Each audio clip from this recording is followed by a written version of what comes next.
Hi guys, it's your girl Nature All by K, and I'm so excited about what I'm going to be talking about today. First of all, I want to thank you all for engaging my videos. I mean, it was from my last videos that I decided I was going to shoot this because I got a lot of questions, people sending me personal questions to my mail and to my Instagram page. So today I'm going to be answering a few of those questions. So first of all, we're going to talk about vitamin deficiencies that cause hair loss. And so one of the questions I got was to outline the vitamins in our bodies that when deficient will cause hair loss. So number one vitamin for me, so I'm not just going to talk about what I've read online, but what I've experienced. I think I've gone through every phase, with my hair: when pregnant, during postpartum, childbirth, when very stressed. And one good thing is that throughout those periods I patiently observed my hair and how my hair functioned throughout those periods. So one of the vitamin deficiencies that can lead to hair loss is vitamin D. And if you notice, your hair really blooms when you're pregnant, one; when you're very healthy, number two; when you're resting, when you're not stressed. And then you wonder why. One of the reasons is because vitamin D is found in most of the healthy things or the healthy habits that we create. Number one, when you decide to take long walks, probably in the morning, obviously in the morning, you are exposed to the good sunlight timing, which even if it's 10 to 20 minutes or 10 to 30 minutes, you're exposed to that good sun, and then that contributes to your hair growth because good sunlight obviously gives you vitamin D. And if you realize that those periods that you decided that you were going to start acting, doing healthy things like taking walks in the morning, jogging, going to the gym, you just realize that you started to bloom, your hormones started to balance, but you did not know that there was something else working. Those times you decided that, I was going to start taking lemon and ginger, I'm going to start eating more protein, I'm going to start eating avocados, I'm going to include kiwi. When you just decided that you were going to live healthier than you normally do, you realize that everything about you just started working. Your hair started growing, your skin started to glow. And that was because in that little decision that you took, in those little things you decided to start to do, there was a supplementation or an increase in your vitamin D level. And if you notice, when you're stressed out, when you're depressed, when you're angry, that is when you become careless with what you eat, and then you become careless with your habits. You probably sleep all day, you start to eat a lot of junk, you ignore cooking at home, you ignore eating healthy, and then you notice that there's a lot of hair fall. So this is just it. One of the vitamin deficiencies is vitamin D, and you can easily get vitamin D. You don't need to go out there and get a supplement. Or if you can, that's really great. But even if you get a supplement, you should still eat healthy. It's called a supplement, just an addition. It doesn't remove the whole thing, right? It's just an addition.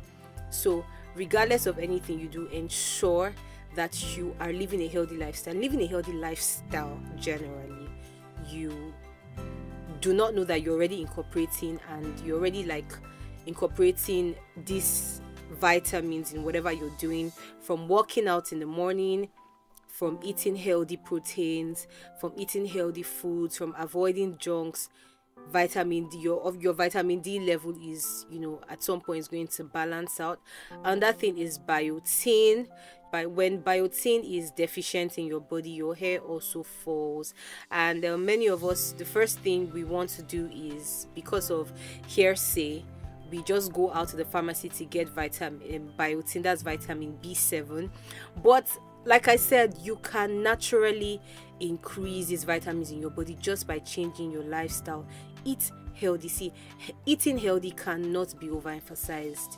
When you eat healthy, when you eat a lot of eggs, a lot of poultry, you're eating your meat, your oysters, your crabs, your fish, your red meats, all of these things, they have biotin. Number 3 vitamin deficiency that can lead to hair loss and thinning is iron. So when you also start to incorporate foods that are rich in iron, like in Nigeria, there's something called unripe plantain porridge, right? So when you start to eat plantains that are not too ripe, you can make that food like as sweet as you want it to. Add a lot of bell peppers, carrots, whatever vegetables you want to. You eat that, your iron levels are going to you're going to regulate your iron levels, and then your hair is going to bloom. Another vitamin deficiency is zinc. When zinc is deficient in your body, your hair would fall. Your hair follicle cycle, that means the amount of time that it takes your hair follicle to bring out new hair growth, is going to be mesmerized. So it's not going to be balanced anymore because your zinc levels are low. And you can also find zinc in healthy foods. Literally, if you can adopt balanced diets, eating carbohydrates, a bit of carbohydrates, a bit of healthy fats that have omega-3, 6, 9 fatty acids, healthy proteins, a lot of water, and plant liquids or liquids that are extracted from plants, maybe like coffee. Coffee helps to inhibit DHT, so it reduces DHT and automatically reduces hair loss. When you start to just have a balanced diet, you're not excessive on one side and leaving the other side, you just realize that every part of your body is going to be healthy and your hair is going to respond, right? So it's not rocket science. It's just deciding that I want to live my life healthy. And I'm going to answer the second question. Now, this person said that hair growth is generally tied to your genetics. Well, genetics contributes to your hair growth, but you can grow your hair beyond the status quo of hair growth in your family or in your generation, right? Like me, I decided that in my family, like, they have like good hair, but my hair wasn't just as long as I wanted it to. Like in my house, like I have like the longest hair, and this was because I decided to get intentional. So when you become intentional, you're eating right, you're not overly manipulating your hair, you're moisturizing your hair, you're resting as much as you should rest, you're not stressing out, just curating healthy habits for yourself. When you begin to love yourself more, every part of your body is going to respond. Your hair is going to respond to you. It's going to grow as long as you want it to. So that's for that. So genetics, as much as genetics play like a role in your hair growth, you can also still break any status quo of short hair or whatever. Number 3 question I'm going to be answering: how do you manage hormonal imbalance? I think I can connect this to the first question. It's literally just living a balanced life, eating a balanced diet, taking care of yourself, not stressing out too much. I know that a lot of you say, I have PCOS, it's only when I take my medication that my hormones can be balanced and all of that. Yes, that is true. I do not negate that, but also decide that you want to start being happier, you want to start living more healthy, you want to start eating more healthy, you want to start exercising, you want to stop stressing out on things that do not add anything to your life. Really, see, your hair is also your hair has emotions. Really, it does. When you're angry, when you're depressed for a while, your hair begins to fall, because your hair is like getting its own signals that the owner of the person that is carrying me on their head is not happy. So it's generally just living healthy. Number 5 question is: why do your hair grow so much during pregnancy and then immediately after pregnancy it falls off? Okay, so that's because your estrogen level gets very high during pregnancy, right? And then your hormones now, like your hormones receive a very, very exciting message. Your hair gets excited and it grows back. Then if you notice, just go and check out the habits of pregnant women. For example, me, when I was pregnant with my first child, hey, I ate a lot of healthy food. I wasn't taking anything that had like too much sugar. I was always taking like very like boiled eggs, yogurts, avocados. I think that avocados are like very very good fats. I was taking peanut butter. I was always making salads. I was doing all those things. I was resting. I was, using the treadmill. I ate a lot of poultry. I ate a lot of sweet potatoes, all this good food. I drank a lot of water. I took a lot of citrus fruits.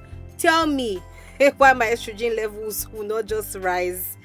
Do you understand? So the thing we can do, so you can play your body after pregnancy, right? You can still deceive your body to think that you are doing those same things and your estrogen will naturally get high. The reason why a lot of people's hair fall, it's because the estrogen levels are really low. So you can naturally increase your estrogen level without doing any major surgery or anything, right? So it's just being intentional.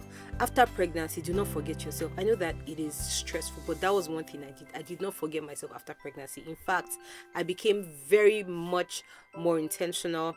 When I was pregnant, I was also taking like some supplements that had all these vitamins in very good levels that helped me. And after pregnancy, I ensured that I was taking post-pregnancy supplements, and I stuck to the diet I kept during pregnancy. It helped me lose weight. It helped my hair grow. People were even wondering, like they were always asking me what I did, why my hair didn't fall. My hair fell, but not as much as people would say, oh, I've lost this whole part of my hair, that and that. No, I became very intentional. I kept to that same diet, and I naturally increased my estrogen level, which reduced the chances of my hair falling so fast. Your health plays 90% of your hair growth. 10% is on what you do, your moisturizing, your oiling, and every other thing you do. So guys, it is very important for you to take care of your body as a lady. I believe that a lot of women are going to be watching this. It is very very very important. Curate a diet for yourself, curate a routine for yourself. Oh, I don't have the strength to start weightlifting, but I'm going to be taking walks certain times in the morning to supplement for vitamin D. I'm going to start eating well to have enough iron, enough zinc, enough fiber, enough biotin. I'm going to do all those things. Women, it is time for you to love yourself. When you love yourself, every part of your body is going to respond to you, and then you're not going to have to start battling unnecessary sicknesses and diseases. You can by just loving your body, loving your health, appreciating what God has given to you, keep your body, your hair, and everything sane. So guys, I just want to jump some questions here. The last question I'm going to be taking for today: how long should you keep a protective style on your hair for maximum hair growth? I see that a lot of people do like 3 months, 4 months without taking care of their hair, but I just do like 6. I think the highest for me is 6 to 8 weeks. That's 2 months. But trust me, in that 6 to 8 weeks, I'm washing my hair at least like twice. I'm moisturizing my hair at least like 3 times every week, every of those 6 to 8 weeks. So it's not just about leaving your hair in a protective style and keeping it for 5 years and then your hair is going to grow, your hair is going to fall out. I mean, whatever is very dry becomes very brittle. Whatever is very dirty clogs up, and out of frustration would fall off. So what I advise you to do not keep your hair so long in a protective style. At least 8 weeks is fine.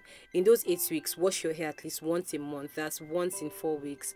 Moisturize and oil your hair at least 3 times or 2 times a week, and your hair would grow so well. And then when you're taking off your protective style, you can maintain that pattern, right? Like if you do box braids, every 8 weeks you're loosening the box braids, and then you're maintaining that pattern of hairstyle, right? And then I'll just want to add this: the type of protective style you're doing also matters, right? You do not want to do a protective style that stresses any part of your hair. You do not need any stress, right? And you do not need to do protective styles that are too tight or are too tiny. Let the size of the braids you're doing or the cornrows you're doing, let it be normal, so that when you're taking it off, it's not going to be hard, and it's not going to, it's not going to have to shed a lot. So guys, I think that's that for today. Thank you so much for watching this video. I'm going to put the links of the videos that I posted that got me to answer all these questions, so that you can go also. I think I do not think it is very educative and enlightening, so do well to send these videos to someone who needs to hear all that I have said. Thank you. Do well to subscribe, like, and comment.